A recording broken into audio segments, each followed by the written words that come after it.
a goal. Who got the assist? Who got the assist?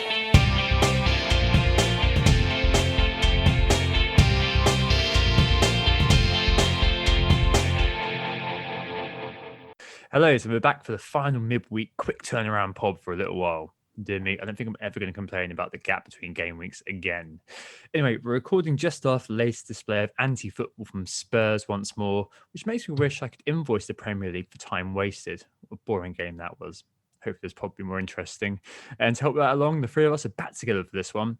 Nick returns first after trying to get time off work by smashing some junction boxes. Having his internet cut off by some weirdos. You all right, Nick? What's going on? Hey, yeah, I'm good, thank you. I didn't actually see the Spurs game, but it sounds like I didn't miss anything anyway, so no worries at all there. No, you didn't. You've literally seen that game 1,000 times before. It was dreadful, but the sounds of things. So yeah, not good for Spurs, but otherwise it's all good here. The 5G tower and internet box all fixed again after the local arson attack, so back online, ready, raring to go. So of course you know who we are. We are Who Got the Assist. You can find us mainly on Twitter at WGTA_FPL. Tom. Also, if you want to give me a follow, it's at WGTA_Nick or Anthony at FPL Stag. We're also on Instagram, so give us a follow there as well, WGTA.FPL. And we've got Mini League if you want to join that, which the code is cpsulf. So yeah, we're joined by Anthony as well. How are you? Good, thanks, Nick. I'm happy to bring the back on the pod, and also I think to start the inaugural meeting of James Justin Anonymous.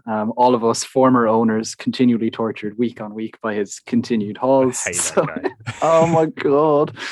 So yeah, aside from that, particularly Dark Cloud, which continues to rain and rain and rain upon my FPL season, everything's fine, which is good to report, I guess, given the background context of the world. But anyway, look, you know the drill with these pods. We have a very short turnaround, so we are just going to have another one of those short episodes where we're answering questions that have come in from the community. Thanks to you guys for those, about all the burning questions in the FPL world right now. First, though, we will start as per usual with the Gameweek reviews and market forces. I think it stays with you, actually, Anthony. Oh, from the bottom. Great. Yes.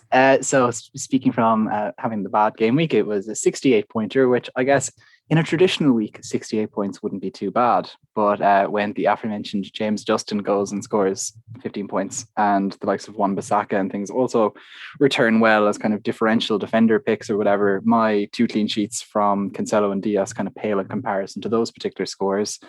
In midfield, I had Ilkay Gundogan, who did return, but everyone and their mother has him. I had Bruno Fernandes, Mo Salah, Saka, who could have had a massive haul, but in the end didn't. And then Arsenal imploded on almost a newfound scale, even for Arsenal. And then all of my forwards returned, which was lovely to see. Callum Wilson, who just came into my team, for Ryan Brewster, Ollie Watkins, and Dominic Calvert-Lewin. Unfortunately, I benched Souček for the second time in a few weeks with returns, which was particularly annoying. Effectively, I think with that Villa West Ham game, I was faced with a choice. Which team do I back here? Is it Aston Villa, who I think are the objectively better team to watch and the more creative team, or else West Ham, who of course have had the form, but I guess I thought they were disappointing against Liverpool. Obviously, Liverpool kind of came into it late in terms of the scores, but I still felt that West Ham were disappointing. And maybe I read a little bit too much into David Moyes' negativity. He kind of suddenly started to sound like Man United manager David Moyes, as opposed to post work from home David Moyes, who has become one of the best more managers. crosses in. Yeah, no, it was more just like, it would be a great result if we lose by 5 goals to Liverpool. Like, that was the type of, attitude he brought to that game at the weekend. And I thought, my word, have West Ham landed on the beach? So I decided I'll just bench Souček and Soufal. The Soufal bit worked out okay, but the Souček bit didn't. And I think at this point, there's never going to be another day where I bench Souček. I just can't do it anymore. But of course, look, the elephant in the room is that I captained Salah and I had Bruno Fernandes sitting there, 17 points, which is obviously lovely, but those 17 points were worth nothing to me in terms of my rank. So in the end, sorry to cut this a little bit shorter, 68 points, ranked down to 204k. So that's about another 30k drop. It's just a frustrating one, I guess. I think I'd had quite a few weeks. I had about 10 weeks where I pretty much made progress every week. And then I've had 2 weeks where I've dropped back the guts of 40k. And whilst I know in effective points, that's probably only like 5 points, it feels so much worse and so much more frustrating. But at least I've got a load of money in the bank and a free transfer to do something, whatever that might be. Yeah, nice one. I'm sure there's going to be a positive tomorrow for you. I'm in a similar boat actually. My 68 points as well. I'm only kind of going second as by dint of your move. Yeah, I mean similar story to me with Salah captaincy as it was for everybody, almost everybody at least. And it was a week that left a bit of a sour taste in the mouth for me too, just because I also bent Suchek. I had the choice between him and Holding, and all of the algos said play Holding. And obviously, we'd kept 5 clean sheets and 6. And I thought, well, we're going to keep another against Wolves who can't score. And I thought the only way Wolves will score is if David Luiz does a Luiz, gives a penalty away, perhaps gets red, they score a penalty, and that would be it. What happened? Exactly that. So Rob Holding got 1 on my bench, 9 points for Suchek. I thought that Mings and Konsa would be able to deal with him. They weren't. They didn't. I mean, there were some high points. Gundogan, the double assist defense coming in. Calvert-Lewin getting the winning goal. I think it was a 2-yard tackle or something like that of his head. But I mean, all the points that I got were points that everybody else, it seems, got around my area. I mean, my team has now become incredibly template, which is a bit harrowing, but there we go. I didn't make any transfers, so I've got 2 free transfers to go next week. But as a 40k drop, I think I'm down to about 420k or something like that. But yeah, it's a bit frustrating because the last couple of weeks have been pretty good. And another captaincy blank. That is 3 in a row now. Yep, 3 in a row now. So I'm hoping that this weekend will be better. But I've gotten to the point now where I'm watching the games with my captain in, or kind of being kept up to date with the games with my captain in. I'm just basically assuming it's a blank. It's just become that way where I'm just so shaken in terms of my confidence in my captaincy picks.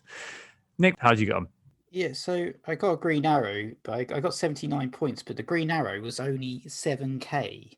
Just to score 79 points and just get a 7k rise seems a little bit of a joke, to be honest. But it was just one of those game weeks, wasn't it? We're just kind of like, we talked about like it being one of the a groundbreaking season, I think a couple of pods ago, but I think this was almost like a groundbreaking week just in terms of what happened. We had Bednarek break the records for the worst score ever with -7. And we have people, getting 75 points and getting a red arrow. It's just, unheard of in FPL. And mine was kind of a similar story, I guess, with 79 points, 9 out of my 11 players returning, but, just a tiny green arrow in the end. I think it's just the Liverpool guys ultimately that let me down. And, I had a bit of FOMO and ended up captaining Salah, which I now obviously regret, and Robertson banking as well. But everyone else returned. Martinez got 4 in goal, which is pretty decent to pick up a bonus point despite conceding 3. Also had Diaz and Stones getting the clean sheets. In midfield, it was Grealish, Suchek, Fernandez, and Sterling that got the returns. Salah blanking, of course. And then up front, I had Antonio, who came in for me, and Calvert-Lewin both scoring as well. So overall, it's pretty good, as in I got a green arrow. It's nice to see, but still feels a little bit of a bittersweet ending because it's just such a small green arrow. And I feel like I've been treading water for about 10 to 12 game weeks without my rank changing at all, really, or just going up and down like a yo-yo. I can't seem to break that sort of like top 25k is where I want to be. I always seem to be lurking around 80k-ish every season at the moment. So that's a little bit frustrating, but I don't want to be always moaning, if you know what I mean. Well, I know the game which just finished, but I suppose it's worth having a look quickly at how the market's reacting to everything. I guess we've got kind of the guts of the main stuff, which was going on Tuesday and Wednesday. In an unlikely name at the very top of market forces, isn't it, Nick? Yeah, it's a little bit of a time warp, I think, with the market forces, a mixture of golden oldies and untapped youth. It's a United theme at the moment. Wan-Bissaka, the main man leading the market forces with 157,000 transfers in. Obviously, got a massive haul this week. We're not going to see that haul very often, like we said about Stones. But he got 17 points in a 9-0 win against Southampton. But generally, Manchester United have looked pretty sharp in defence. Lots of clean sheets coming their way. 4 in the last 6 for Wan-Bissaka. So, I think it's a relatively sound pick, even though if it's a bit of a surprise to see him so highly bought. But otherwise, Antonio, obviously a popular pick, 100,000 transfers in for him, doing very well. Got a couple of assists this week, and they've got Fulham up next, so no surprises there. And we've also got Jesse Lingard sort of turning up with a brace. It's just ridiculous, isn't it? I mean, he didn't get much of a chance to youth at Manchester United, but definitely showing some of his potential there with that brace. Could be one for the future for sure. And also talking about Shaw's, Luke Shaw, he's now 25 years old, having been at United now for 7 years without seemingly putting up trees, but he's in the best run of form right now and being heavily bought as well with 97,000 transfers in at this time. Yeah, really hoping that Lingard finally gets a call up for the England under-21s. He's really been knocking on the door for a while, so I think he'd really deserve that. Looking then at the transfers out, it's unsurprising to see Jan Bednarek at the top of that particular chart, even though he won't be suspended now that his red card was in the end rescinded. 175k transfers out for him. Second is actually Harry Kane, and then there's a hodgepodge of midfielders and strikers who are kind of making out the rest of that list, mostly midfielders, the likes of Foden, Salah, Mane, Son, all being sold, along with the likes of Firmino and even Calvert-Lewin to a lesser extent. Yeah, and it's not a surprise. So many rage transfers for Bednarek. He's actually not even suspended for the next week, but I don't think the owners care. He had his suspension rescinded, but I don't think his owners care. I think they're just seeing that -7 on their screen. I think get rid of this guy as soon as possible. -7, like it was truly actually extraordinary to watch it. I know this is a bit of a digression from market forces, but I think I tweeted when it was -6 and I was like, wow, like, is this the record? And then there was a few people into my, responses being like, no, we've had -6 before. And then sure enough, another United goal went in. And I was like, now it is. Yeah. I think I was basically just waiting for the record to be broken. Like, I found somebody who had him first bench, I think it was. I kept refreshing it, and since they hit -7 I was like, right, screenshot, that's the record. Like, it's amazing. History being made, and we were there to witness it, albeit in a very, very Anaraki sort of way. Well, interesting market forces there, Nick. Thanks for that. Can I just say the Lingard jokes are incredibly immature. I don't like them at all. It's for young people, those ones, I think. Let's move on to the questions then. Lots of really good questions this week. The first one is, I'd 9-0 be a Saints fan. It's not an 8-2B. Anyway, it's an interesting question from John A. Forward, who asks, and referencing an earlier correspondence question from the season, actually, when do we classify a result anomalous and therefore needs to be flagged in basically how we look at players, how we look at teams in our analyses? People always raise, he said, the 9-0 result for Leicester. They may well now raise the 9-0 result for Manchester United. But he also mentions, people less raise Man City winning 5-0 against Burnley, for example. So I'll go first because you guys spoke for a little while. I guess, as we were all telling ourselves, apart from for you, Captain Bruno, this week, the 9-0 was so notable because it was so out of kilter with what we expect in a low-scoring sport, right? That's why these sort of massive examples of huge scores stick out. The 9-0s, the 7-2s, Villa 7-2 win over Liverpool earlier on in the season. Those sorts of things do kind of stick in the craw, stick in the mind, don't they? Unfortunately for Southampton, it's one of those things that does stick in mind as by association too. They've lost 9-0 in back-to-back seasons. Whoops. Nevertheless, it's a really good point about how this impacts data, and takes us back to episode 10 of this season, when Brett Taylor and the correspondent asked us how we look at things with regards to the 7-2 at the time. I guess my answer to Jono is the same as it was to Brett, as in that I think it's still a case of comparing apples with apples. So each game is played in the same conditions from the outset, and there's nothing particularly unusual about the conditions in which the games are played except the outcome. Like in the case of the Saints game, an early red is definitely something that's a factor in the outcome. But just this weekend, we saw a similar thing in how a red changed the game in David Luiz's questionable red card against Wolves, which I referenced earlier, followed by another red in the second half, similar to the Saints game, which mirrored the second one. In fact, actually, the Arsenal one was worse because Leno was sent off the goalkeeper rather than Bednarek. I mean, does that invalidate the second half of the game for Arsenal, that there was a sending off and another sending off? I suspect the fact that the result was 2-1 means it gets less scrutiny than if it was a 9-0. Anyway, I suspect this is a bit of a boring answer here, but it's always the case of being mindful of these things and using the data on a case-by-case basis. I just caveat each time, as is my want. And I guess my point is to be mindful of all inputs into player data. Like, outcomes peak and trough throughout the season, and if we start to remove data points, we end up with a dangerously distorted data set which falls prey to confirmation bias and framing what we want to see in the data. So you may say they're really good except for this, therefore this proves my point. I'm not too sure about that. A final poser here: what reflects Man United better, put a 9 past the Saints, whose morale has been exterminated, or losing 2-1 at home to Sheffield United? I'd argue both do. Anthony, what do you reckon? That's really interesting, the kind of idea of which of those two games says more, because I'd have definitely gone the opposite way and said the Sheffield United one says an awful lot more, and I'd definitely put a box around the Southampton game and file it under the real anomaly questions, like Rosalind air crash or whatever, with the alien. Like, it was just genuinely like just so bizarre.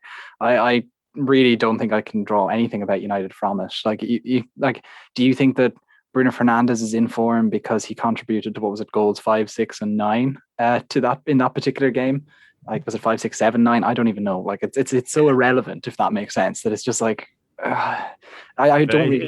It still happened though. Like, it's a fact. I am not denying it happened. I'm not like the lads that burnt the box near Nick's house last week. Like, don't worry. But like, at the same time, I do feel like when we're trying to look forward, I don't think that I can really factor this game into how I think. Like, I'm not going to suddenly be like, wow, Aaron Wan-Bissaka is prime Dani Alves or something. Like, this is not like the world that I'm going to inhabit. So. Yeah, you wouldn't take that one game as being the barometer of how good or bad a player is. What I'm saying is, over the 38 game, but for sure over the 38, you would include it. You wouldn't take it out. And then if it's a 6-game week thing, you'd say, all right, I know that this is in here. I understand that. I appreciate that, which may mean that Wan-Bissaka does look like Dani Alves. I'd even put the data together to try and get around that particular United game or that particular game for Southampton when I'm looking at the stats. If I was giving them to you guys on the podcast, I'd probably say the 5 game weeks that weren't the other one. Okay. Yeah, to be perfectly honest with you, that's how weird I think it is. So anyway, look, but like, we've seen quite a few of these erratic results, as you say. The United 9-0, the Spurs 5-2, Liverpool, and these were just with Southampton alone. So that the Spurs 5-2, Liverpool beat them 4-0 last year with 2 goals after the 70th minute, and Leicester beat them 9-0 as well, obviously. So like, this is a Southampton team that does have a little bit more of a propensity than usual to collapse if things are going badly. But even then, I feel like that's erratic in and of itself, because we're still looking at over like the guts of 80 games when we say that under Hasenhüttl. So like, how do we say that a result is not a classifying anomalous result? I do think the early red card is important. I do think that a red card for a team that's already trailing badly against a team with good attackers who are just going to punish them, I think that's pretty important in this anomalous thing. But I also think you need to remember the context that it kind of happened in. Like Liverpool Crystal Palace, that was off because of how out of whack it seemed with Liverpool's form. Likewise, that Liverpool game, it reminded me of Leicester when they smashed Man City the year that they were defending champions and they were quite poor. Ranieri was still the manager, and even that game kind of reminded me of Spurs' win against Southampton this year, where it was kind of just a tactical backfire, a bit like Pep against Leicester, what we're talking about 3 or 4 years ago at this point. That these feel like such anomalies that I don't feel like you can read too much into them. But of course, yes, Tom, I'm not denying that they occurred. Yeah, I think for me, they are anomalies, and it really is ultimately caused by the early red card. And this completely changes the shape and the spirit of the game. If those players hadn't been sent off, it would have been a completely different game. And I don't think anyone's going to argue otherwise. I think it was highlighted on Twitter, I think that by Duncan Alexander, that it was 14% of the Premier League goals Southampton have conceded and have come under those 2 games. So, that's a huge chunk of those games. And in both games, we had Jankovic sent off early and Bertrand sent off early, and most of these crazy games this season have had red cards in them. For instance, we saw Crystal Palace demolish West Brom 5-1. Granted, West Brom are dreadful, but I don't think we're going to be expecting any more Benteke braces. Of course, Spurs beat Manchester United 6-1 as well earlier in the season, and in that game we saw Martial get sent off quite early in the game as well. And actually in that game, United have conceded 22% of their goals over the course of the season, and the same amount of goals in that game they've conceded in the last 9 games, which just shows how much of an anomaly that particular game is. But you can flip it on its head, and we try and do this, I guess, when we're looking at the underlying data and particular players. So in that game, Luke Shaw actually created 5 chances before being unfortunate to be subbed off at half time. But if you start then looking at defender stats over the last 6 game weeks, without thinking about this game, looking in like a prism, you'd see that Shaw looks absolutely amazing because he's created 15 chances. He's had a chance every 28 minutes, which is far superior to any other defender or midfielder at this current moment in time over this period. But if you take away that game and think about what's happened in other games, it goes down to a chance every 42 minutes, which is still excellent, but ranks him around the same as the other top performing defenders over that period, like Lucas Dean. Yeah, no, it's always an interesting one, isn't it? Because, like, do you remove stuff from the data? Do you start to kind of filter around and open yourself up to kind of saying, well, do you say he's got 2 goals in the last 6, and then, but actually he scored 2 goals 6 game weeks ago, and you're using that as a pro for whatever point you're trying to make. I think the best thing that I would like to do, and I don't work in fantasy football, so I'm not going to be able to do this. But if someone could, and it'd be great if they look over the data, look over all of the goals, and then apply some weighting to the later goals. Like, if morale has dropped for the defending team, you'll get into the bones of the 7th, 8th, and 9th goals conceded by Southampton. Maybe there's a case for kind of saying those goals maybe count for less in the data. They're 0.6 of a goal or something like that, because of the caveat that they were conceded against 10 men down, exhausted, completely beaten, battered and bruised, just because it might help us kind of not make the mistake of overestimating how good or bad a player is based on the freak result like Maybe that. to add to that as well, I'd love to see data on like players who score what I'll call material goals. So the goal to, let's say, take a lead or to draw level, versus the players that pile goal as well. Versus players that pile it on in the end. Players like Romelu Lukaku kind of got a bit of a rep scoring the 4th goal in the 4-0. Yeah, he loved doing. Yeah, but I'd love to know if, let's say, Mo Salah is kind of guilty of that, and when Liverpool are slightly out of form and it's going to be 1 or 2-0, 1 or 2 goal wins that they have, is he actually really the player to be looking to, or is it Mane? Just that little bit more. Be interesting to see. Yeah, the stats puffer versus a decisive player. That's definitely very interesting.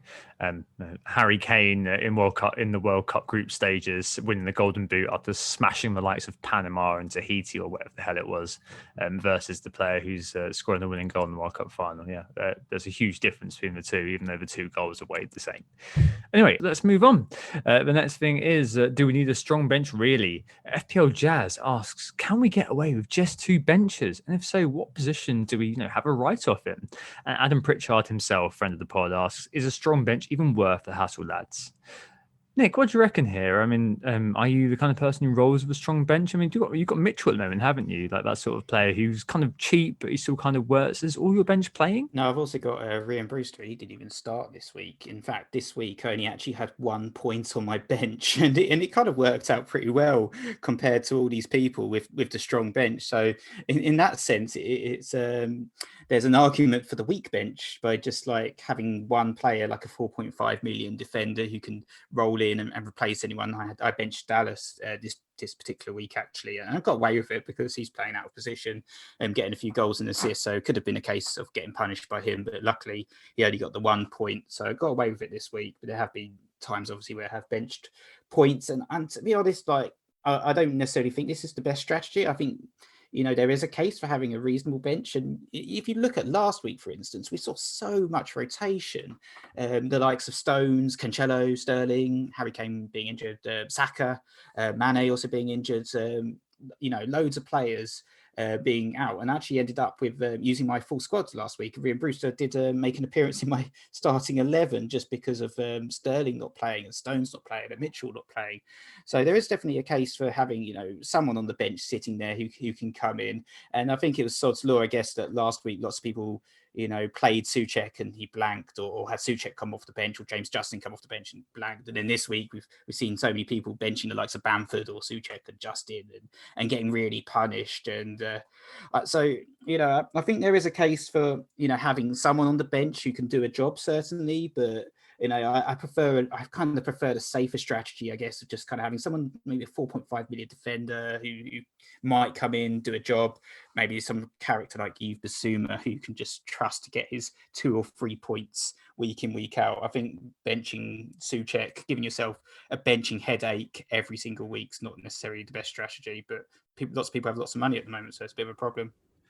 Yeah, I think we've got loads of money and we've got a question about unlimited credit in a minute, so we'll leave it to that. But yeah, it's definitely the case that a strong bench feels like almost a default because we've got all of this sort of cash washing around. Like, it's not doing anything in the bank. Why don't we spend it on players? Is probably the thought process of a lot of people. But it means you've got strong benches, and each week you've got the why did I bench X? And it is normally Souček. And as Anthony and I found out this week, yeah, it's really flipping painful. The strong bench worth the hassle, though? I think, we fingers crossed, touch wood, seem to be slowly seeing daylight on COVID, for example. So COVID tests over the last 3 weeks, up until round 22, have declined. So round 20, between the 4th and 10th of January, 36 positives in the Premier League, 11th and 17th of January, 16. 18th, 24th, most recent test, just 8. So ultimately, we're in a place where those sort of out of control factors are hopefully going to start declining a bit. There's anything I know about COVID numbers, that once they go down, they never go up again. No, absolutely not. Absolutely not. But ultimately, I suppose, in terms of the bench, I agree with what Nick was saying there about having a defender or to come in and do the job for you, because I think ultimately where we've been able to deal with a cheap bench is in forward actually this year. I mean, as Nick said, he's got Brewster, I've got Brewster as well, and I've been rocking the 3-5-2 for a while because there's just been embarrassment of richness in midfield historically throughout the season. So at one point, for example, I had the power 5 of Bruno, Son, KDB, Grealish and Salah. Like, it was very difficult to pick holes into that, apart from the fact that KDB's rubbish and Souček is now my new god. And I had decent defence as well. Like, for example, City ×2 plus Robbo before Liverpool decided that clean sheets was not fun anymore. And that also meant that kind of the forwards missed out. For a long time, if you remember throughout the season, it's basically been Kane, Calvert-Lewin and Bamford. Those have been the forward picks, haven't they? But recently, Antonio and serial big chance misser Watkins have been coming through, along with the likes of Anthony's man, Callum Wilson. And that's been challenging things a bit. But I've been really happy to have Brewster at third bench for a while. And those all-important cheap defenders at first, second sub. So for a while, I was stuck with Lewis and Kilman. Now I've got Holding and I've got Dawson, and I'm really happy with those guys. I mean, those are 90-minute men who come off when they're needed. Dawson can obviously come into the first 11. Holding also has come into the first 11. Unfortunately, this week he did come into the first 11 and got 1 point. Anthony, what do you reckon? Yeah, fairly succinct for me, because I think you guys have covered a lot of the base that I might cover. But honestly, I still think we need to have a strong bench because of the weeks where we've seen that we can be low on players. And I know that, for example, I have Cancelo in my team who could miss out at any point. So I need to kind of work with that assumption that I will lose players every so often and will deal with rotation every so often. But of course, yeah, the pain is real as well when I have a team. I pretty much have 14/now 15 actually players that I could play at any week. And so, yeah, like the last 4, I benched Saka's 9 points. I benched Souček's 15 points. Then it was a week where I got 3 players off the bench and got almost nothing for it. And then I've now just last week benched Souček's 9 points. So like it's really, really annoying. Don't get me wrong. I could tell. Yeah. I'm taking it so well, serene, zen-like all the time. I'm fine. I totally didn't message into the Slack chat being like, I'm gone, good luck.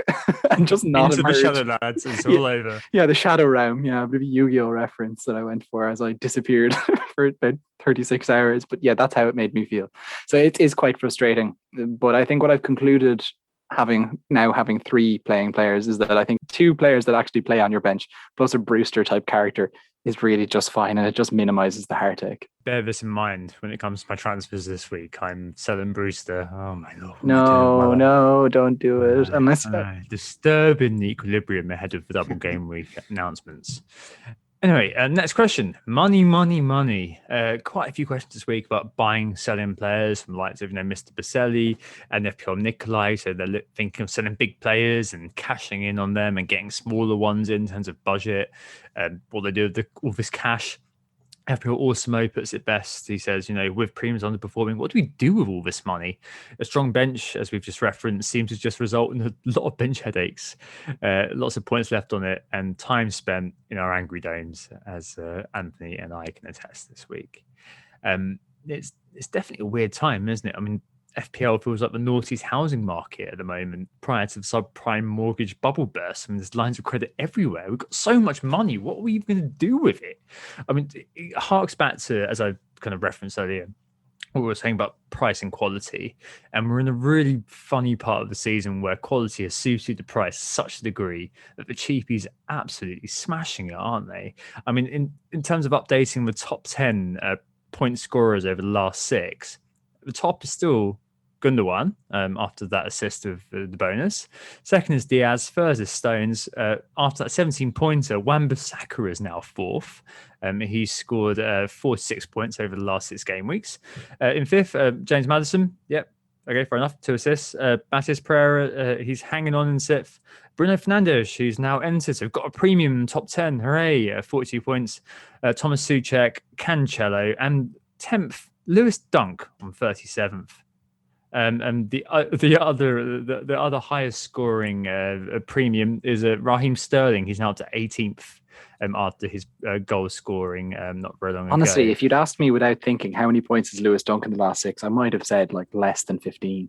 You know, it's like he's got 37 yeah, points. Yeah, it's ridiculous. Like it's funny how that's kind of insane. That's quiet. That's very quietly occurred. I know. And foreshadowing what we're going to talk about in terms of the next question, where is Salah? 51st over the last 6. Wow. Amazing. The big number is good, right? yeah. The bigger the rank, the better you are. Anyway, but I'm taking the strong bench and the amount of money we've got together.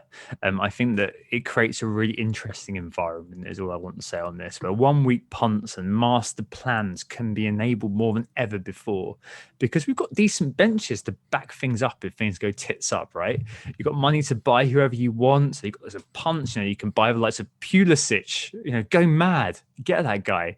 And it could really pay off if things can't go your way. And you've also got a strong bench. So if things do go tits up, you can at least kind of have, these 4.5 million. You can have the likes of, I'm thinking benching Calvert-Lewin this week. People this week, okay, there's Liverpool, Man City coming up this game week on the weekend. I've seen people who have got Gundogan, Diaz and Stones as their bench. They've posted that on social media. Like, it's quite exciting times that you've got that sort of safety net to go off and do these sort of crazy things. And it could really pay off if it goes your way. And the safety net is on fire, doused in petrol. Like, no. I mean, I can make a political point there, Anthony, but I prefer not to. Oh my God. But it is exciting times nonetheless. Speaking of exciting times, Nick, what are you thinking of doing in terms of all that money that you've got? So I've actually spent it all, to be honest. I've pissed it all away. I don't have any money in the bank, but that's because I've got like Sterling instead of Gundogan, and I've also got these luxury assets like Robertson. So I guess that's quite a nice. I think it's a nice problem to have if you do have lots of money, but we've seen, as you said, so many of the cheaper assets do better this season. Even with like the goalkeepers and stuff, we've highlighted the success of some of those 4.5 million heroes like Martinez at the start of the season over, the 6 million Keppers that you've got out there or De Gea's. So I think ultimately for me, I think, if you do have lots of money, don't overthink it. Just enjoy having that money. Don't start looking at those expensive forwards like Timo Werner and Bobby Firmino. There's no point. Yeah. These assets aren't worth it. They're too expensive for what they can deliver. You're much better off with the likes of Bamford and Antonio. So if you've got money in the bank, just enjoy it being there and don't feel a pressure to spend it all like I have. Have a bath in the virtual money. I like it. I like it a lot. Yeah, certainly bizarre. Anthony, what about you?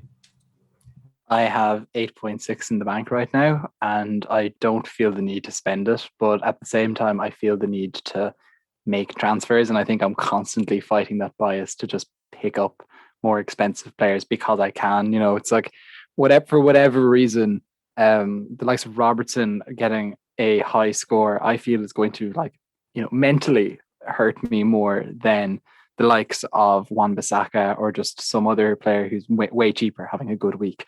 And so with that in mind, I'm kind of fighting that particular bias the whole entire time. But it does, I think it does make me kind of uncomfortable that this is the world we live in now, where the cheap players are scoring so well, and it just makes the benching headaches such an inevitability. But at the same time, I think that's going to be the skill of this season, and this particular part of this season is just navigating your way through that. And so, like, I'll just be in the angry dome kind of continually, but at the same time, I feel like that has to be just accepted. And I don't feel like spending the money just for the sake of it is the way to do, kind of as Nick's advice went. Cool. So shall we move on to the next question? And it's all about one particular man, Salah. So obviously there's a little bit of a disappointment after he's blanked 6 games in 7. There was a little bit of a false dawn in there against West Ham. So we had a question from Neil Gupta, and he asked, is it okay to sell Salah?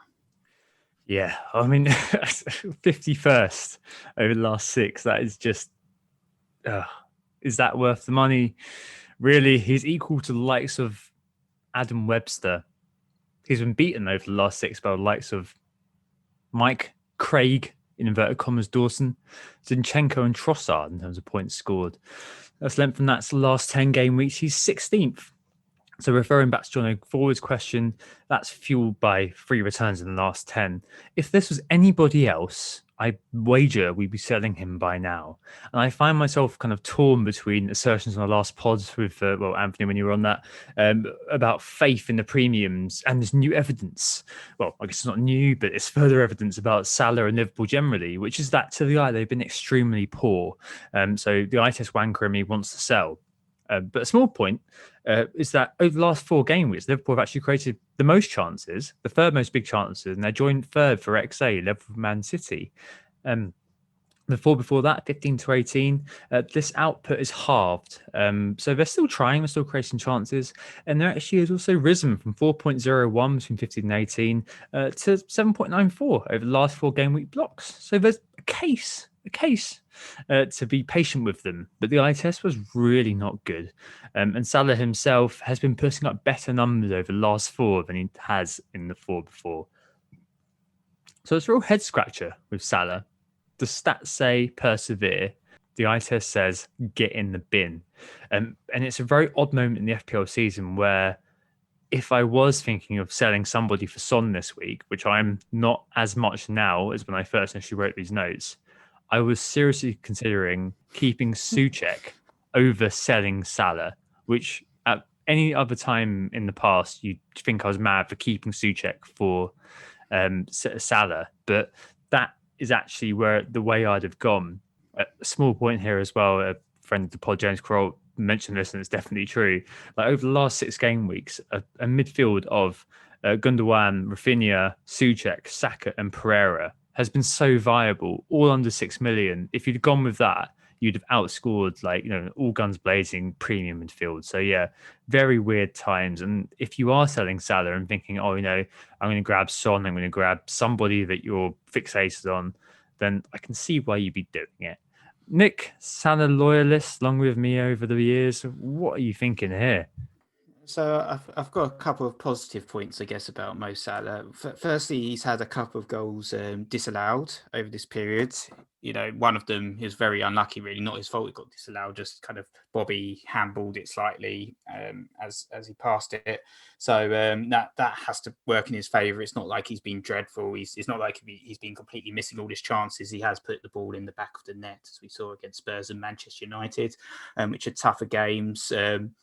And, his record is still brilliant. Obviously, it's been crap for him the last couple of game weeks. Liverpool have just looked completely off the pace, as you said, from the eye test, but he's still the 2nd highest scoring player in the game, which just shows how much of a brilliant player he is in general. He's had 15 goals over the course of this season, and we all know what happens when you sell Mo Salah. You get punished, as I found out against against Crystal Palace, when he came on for 33 minutes and scored 2 goals and got an assist. So that makes me very nervous about selling him.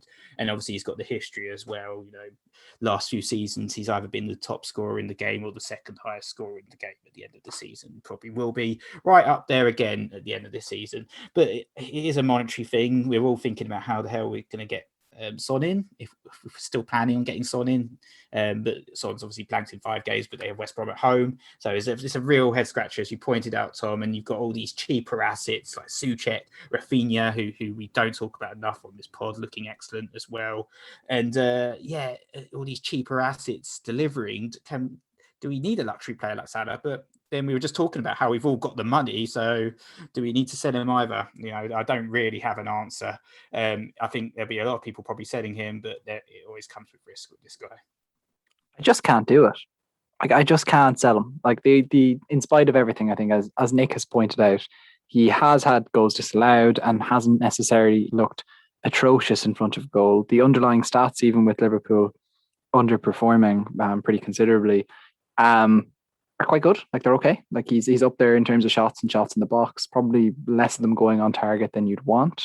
The XG, could be higher, but he's often a player that we see like streaking out in front in all of these stats, and he isn't. Even if he has played less minutes than a lot of players in that time. And so it just means that, especially, I guess, when you say that I don't need to sell him, I feel like I have everything kind of in order, that it's not like I need the money to do something else.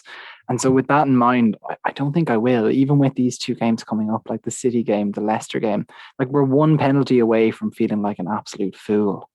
And I'm not sure I can deal with that. And I know that you shouldn't be managing based on how you'll feel if something happens. You should be trying to manage to, get the better of some other if it happens. But I can't, with Salah especially, I can't deal with the thought of getting burnt from selling him. And so like this is not elite management talk here. I fully understand that. But that's just where I am with him. Newsflash. Anthony is not elite. Please spread that. Yeah. It's like, wow, you'll be so shocked to see. You'll be so surprised to hear, guys. Like you've known all about my top million finishes for the last 5 years in a row. Revealed top 50% finish for Anthony. Oh dear. No, I completely agree with you. I think it's one of those things where it's just like a hygiene factor. It's very like washing your hands in life, effectively owning Salah in your FPL team, isn't it? I'm not sure whether I'm going to go for it, but I think if someone does something tonight, if Spurs had infused me tonight, Mourinho's the manager, as if that was ever going to happen. But if Spurs had infused me tonight, I think that I may have thought about selling him just because, the rest of my midfield at the moment is pretty golden in terms of FPL perspectives. My midfield, just to talk you through it, Souček, golden boy. Fernandes, highest owned player. Gundogan, hero. Grealish, low socks hero. Salah hasn't done anything for a while. So it could have been that, but it's quite difficult, isn't it? So any excuse to keep hold of him, I think I'm going to fall prey to the same level of non-elite management Anthony is, but I'm not an elite manager either, so there you go. Right, next question. Reliable teams. So after all the discussions about selling premiums, the guy who played the bold guy in The Mandalorian, FPL Death Star, asks, are there any reliable teams at the moment? Interesting one. So I guess one we might point to as a starter for 10 is West Ham. They've had their setbacks recently, but West Ham over the last 6, they're third for XG and third for XA, and defensively as well. They've had the second least shots on box conceded, the third fewest shots on target, and the third fewest shots on target conceded, and the second fewest big chance conceded, and also second for XGC. Watching them, as Anthony said earlier, it's really clicked there for Mr. Moyes. All those crosses have finally found their Fellaini in Thomas Souček. And there's that outside bet, of course, in the young man, Jesse Lingard, being a factor in football/FPL once again. Like, imagine we could all own Lingard at some point in this season. If he keeps this up, imagine 5-6 weeks' time, imagine he scored or assisted in 5 or 6 fixtures. Like, could we be sat there with Lingard? Who knows? It could be interesting. What do you guys think about reliable teams? Obviously, I think West Ham is probably one of them so far, given how they've gone recently. But them others, what do you think? Nick? Yeah, West Ham are obviously the main pick right now. They've been surprisingly reliable this season. I'm now doubled up with Antonio and Souček, but you've also got the defence doing well, specifically Aaron Cresswell, who was my hero in the post-lockdown period, but haven't owned at all this season, of course. And yeah, they've just looked really, really sharp, haven't they, as you said? And the next couple of fixtures, Fulham and Sheffield United, they seem like a really big team to target right now. But another team, actually, I just thought, you mentioned Dunk earlier, but Brighton have been, really flying under the radar with some of their performances. Then they may not be targeted by yourselves just because we've got some double game weeks, which we're going to reference slightly later in the pod. But, they've just beaten Spurs and Liverpool, and looking at their next 5, they've got Burnley, Aston Villa, Crystal Palace, and West Brom, and then Leicester. So you can potentially see some more clean sheets coming up. So we scoff at the idea of Lewis Dunk being a good pick right now, but Potter really has weaved some magic and turned things around there, hasn't he? So I think Brighton and another team certainly, and then obviously the Manchester clubs, the boring picks. We've said enough about Manchester City. We all know they're a good team, but also Manchester United, that 9-0, we said perhaps a bit of an anomaly, but just over the course of the season, course of the past few game weeks, they've had 4 clean sheets in the last 6, likes of Wan-Bissaka and Luke Shaw, as we've scoffed previously as well about their lack of attacking threats, but certainly the last few game weeks, they've been really impressing in terms of some of the underlying stats. So, the Manchester United defence might be another team to target. The thing is, I've gone and done some highly well thought out research and just got up the Premier League form table to think about this question, maybe to frame it, because you could easily miss who's in form. And to think that Brighton are actually in 6th on the 6-game form table is pretty stunning. But honestly, even more stunning than the fact that they got 11 points is the fact that to get those 11 points, they've scored 6 times and conceded 4 times. Now, the 4 is impressive, but the 6 is alarming as hell.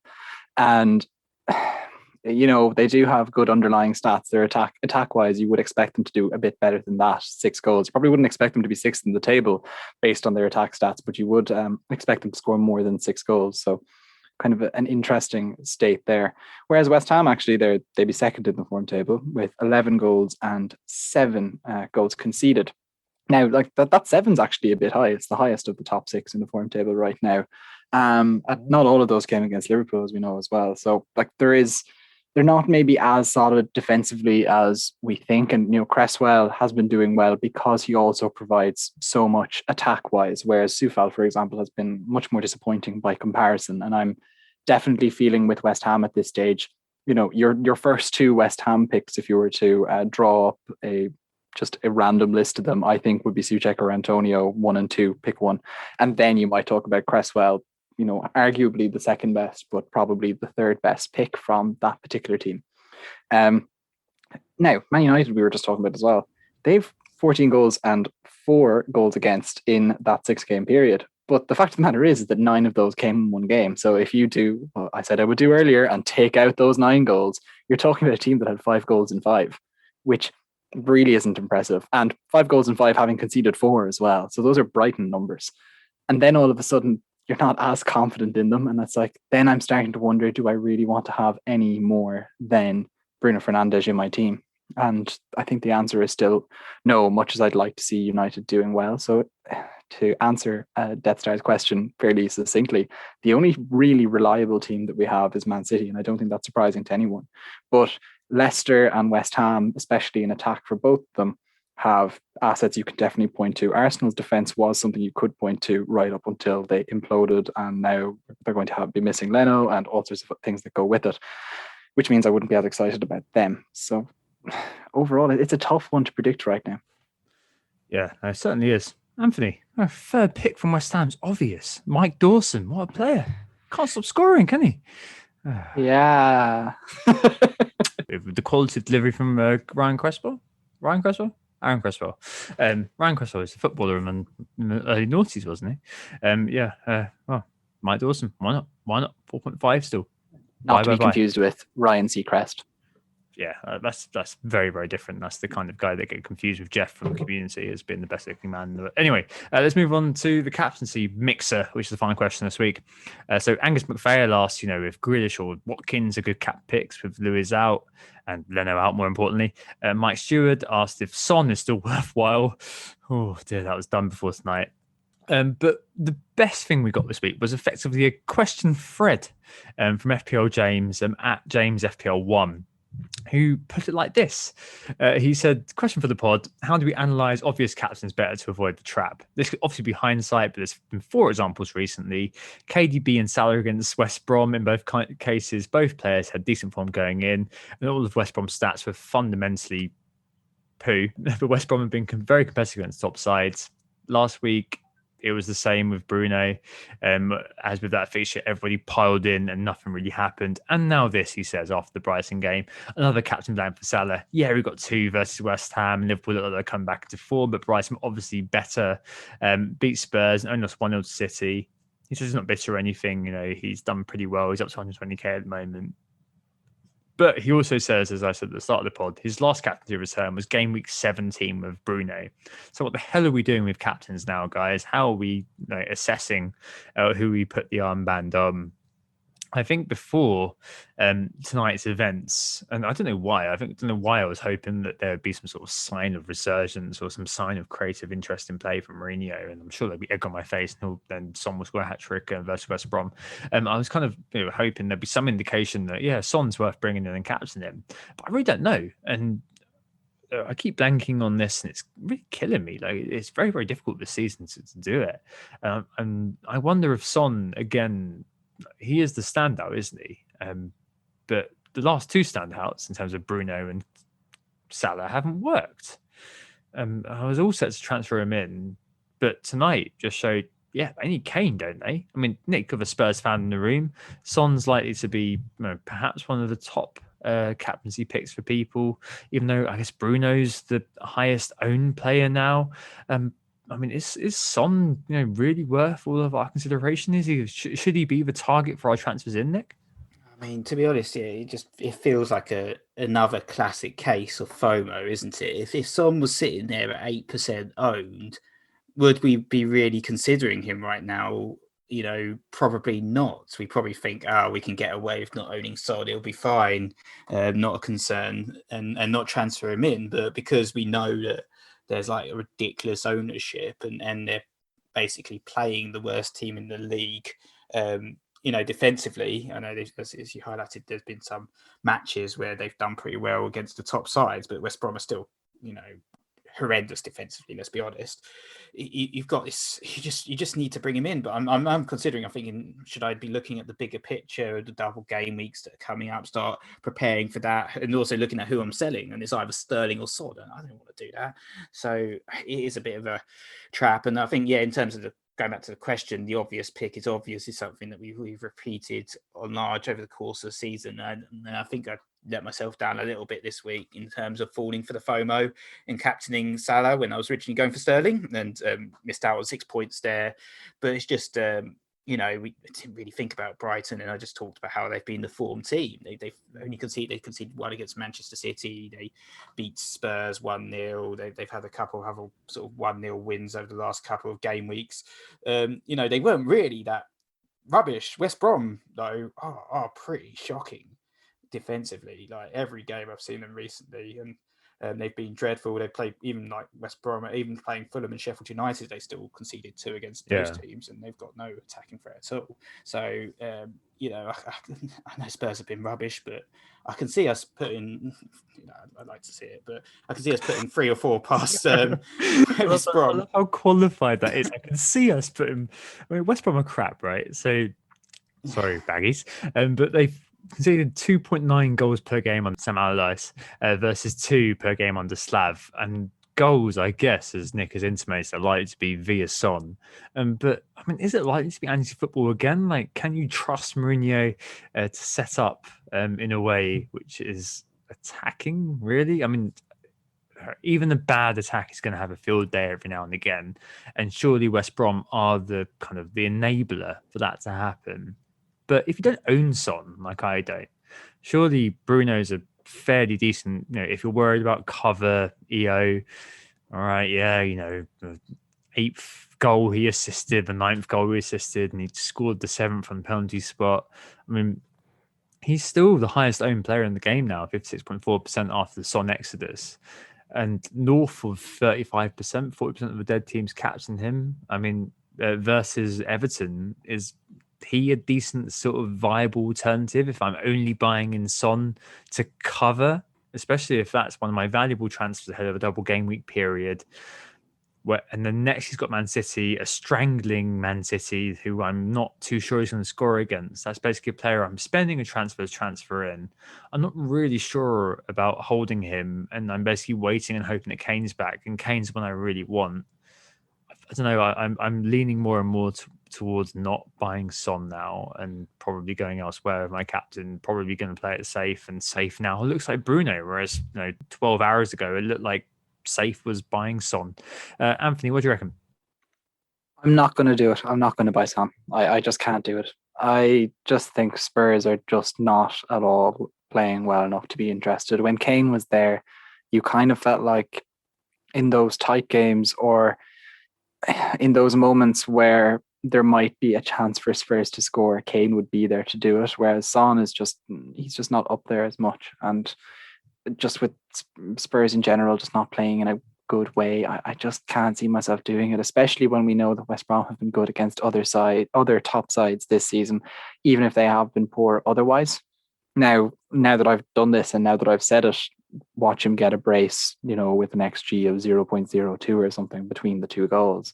But I feel like I just have to stop putting too much effort into not being wrong. Whereas at the same time as well, with my captaincy pick, knowing that I'm not going to be going with maybe the herd pick in Son. Is he going to be the herd pick anymore? I think he still will be. In trying to not go with the herd, I need to make sure that I don't fall into that category of person who's captaining someone that they screenshot, and like share all around when they've been proven a legend in their 1 in 10 thing. You'd never do that, Anthony. I think I did it once. Your stag on Twitter. Did I? Yeah, get into it. Yeah, there's all the time. That's literally his whole account is that. There's a lovely Aguero one in there somewhere for sure. But yeah, I don't want to go too far down that route either of just trying to captain a differential for the sake of it, because I do feel like it's another one of those weeks where, because City are playing Liverpool, you could justify going for someone like Callum Wilson, dare I say it, Ollie Watkins, dare I say it. Now, these sorts of players could actually come into things, but that's what I'm trying to avoid doing. I'm trying to not put too much effort into avoiding being wrong, which I feel would be picking Son. But I also need to now try and not be like picking to be a legend if it works out with my alternative pick. So that's the battle I'm in, Tom. Revelation. Anthony does not want to be a legend. Doesn't want to be a legend, isn't an elite manager. Guys, I've really opened up my soul here. Yeah, I feel like there's been multiple exclusives from this pod. Anyway, let's move on to transfers and captains, because I think that we've all spoken about who we're not going to captain, but I don't think we've done a very good job at explaining who we are captaining, apart from me, who maybe mentioned that I'm going to be a coward and perhaps captain Bruno. This is couched in terms of the fact that double game weeks 24 and 25 have been announced, as Nick mentioned earlier. So a few new fixtures have been introduced. Everton and Man City are now double game week 24, as well as Burnley and Fulham, and Leeds and Southampton have a double game week 25. That all in mind, with the chat we've had in mind. Anthony, what are you going to do in terms of transfers and captains this week? Transfer, I think I'm going to roll, because I actually have too many playing players as it is, and just making a choice is just far too difficult. So I have, right now, looking at my team, and this is not going to stay this way, I have Diaz and Calvert-Lewin on my bench. I think Calvert-Lewin is going to stay there, but I'm going to find a way to shoehorn Diaz in. That may mean benching somebody like Gundogan, even though like the penalties, like why do I bench Gundogan though when I'm keeping Salah on the pitch? And is it just because Salah is expensive? I need to fight all these biases that are within me in making this decision. It's a tough one. But who am I going to captain then on the other side of it? I actually am tending towards Callum Wilson right now against Southampton. Obviously Southampton had a poor game the other day, and I don't think that Newcastle are going to score 9. I'm not even sure if Southampton were down to 5 players that Newcastle could score 9. Most because the game would of course be called off by regulation, but I don't think that they'd score 9 goals against anyone. So I still feel though that Wilson could get 1 or 2, and with that in mind, I'm kind of like, Southampton's underlying stats defensively weren't good anyway. And I think that gives me a little bit more confidence in that particular pick. Like, otherwise, you're looking at the likes of Watkins, where I feel like I'm very much gambling on the fact that Arsenal are down to not their first choice goalkeeper, and they're also obviously missing David Luiz as well, for whatever that's worth. Maybe that's the slightly safer pick and the one I might go for in the end. But right now, Callum Wilson, captain.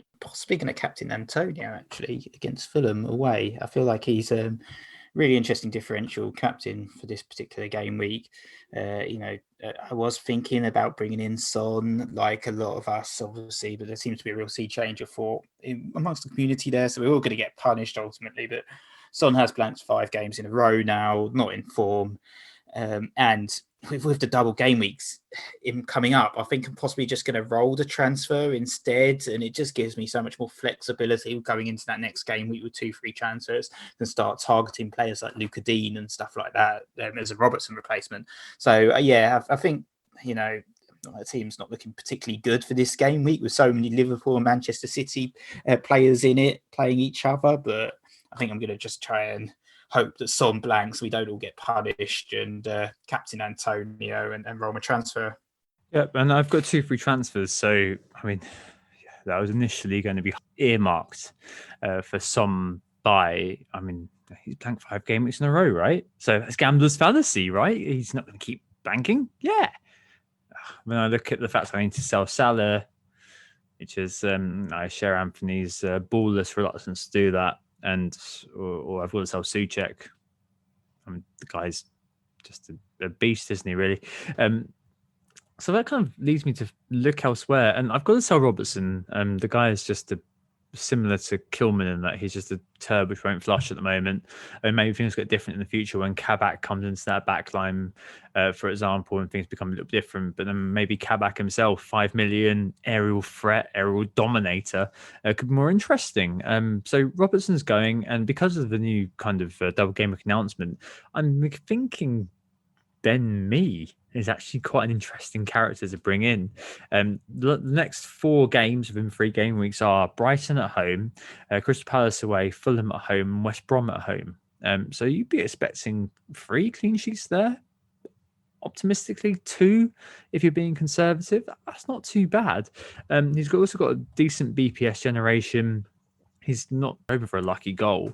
But I think that's good enough, actually, in terms of having Brighton, Crystal Palace and Fulham over the next 3 with a double game week and thrown in.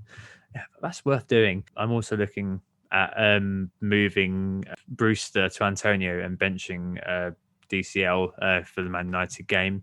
Antonio, I agree with Nick. I think that's really, really interesting actually to do. And maybe it could be interesting to captain as well. I noticed that Fulham, for example, have conceded the most headed chances over the last 6. By far the most big chance over the last 6 as well. And they've got one of the lower XGCs out there as well. West Ham are in form. Could that be the one? Captain Souček then, surely. Yeah, this might be a thing, like getting Antonio in, even if it's just a waste of a transfer. Oh dear God, I don't know if I can go without him. Actually, the more I think about it, I think he looks like where the kind of the template is going. Oh no! Getting the FOMO. Incredibly, Son before tonight. If Son had looked vaguely attacking, if Spurs looked vaguely attacking, if they'd done a goal, I'm sure that we'd all been piling on Son and we'd all kind of be sat here in the narrative of, we must buy this guy. He's going to bury me. Jose has finally turned it around. They're on the way up. I'm sure we might well, as Nick said earlier, be buried by not owning him. But I'm very much thinking, well, it's actually a short-term move to buy him in because then there's Man City next. I mean, it's just not worth it. And I think they need Kane to make it work. And I bloody wish that Kane was fine because he'd be the perfect person to throw into my team with Calvert-Lewin, Brewster, and Bamford in the front 3. I mean, Kane for Brewster would be perfect. Captaining him, if he was fit, it'd be great. But yeah, it is what it is. We can't wish for the future to be indifferent. So that's probably it this week. Yep. So we were Who Got the Assist. Thanks so much for listening, and make sure to hit the subscribe button if you haven't already. Yeah, thanks very much for listening, guys. Only 24 hours of a shelf life on this particular pod, but we'll be back slightly later next week than usual on Tuesday, and we'll be joined by Simon March, who's a former FPL winner, and we'll be talking all things behavioural science and, of course, FPL. Yep, really looking forward to that one. It's my missus' birthday on Monday, I'm afraid. So I need to be a little bit later with that pod, hence slightly later pod date, which will be really interesting. We had Simon on first season we did it, I think, Nick, something like that. Yeah, it was, yeah. Yeah, around that time. He's excellent, really, really interesting. But anyway, we hope to assist you during these quick turnarounds. Thank dog, it's all over. Have a good weekend, and we'll speak to you next Tuesday. See you next Tuesday. Have a good weekend, except James Justin owners. They tuck their shirts into their trousers, don't they? If you're James Justin owners. Cheers. Farewell. Cheers, lads. Oh, it's a goal. Who got the assist?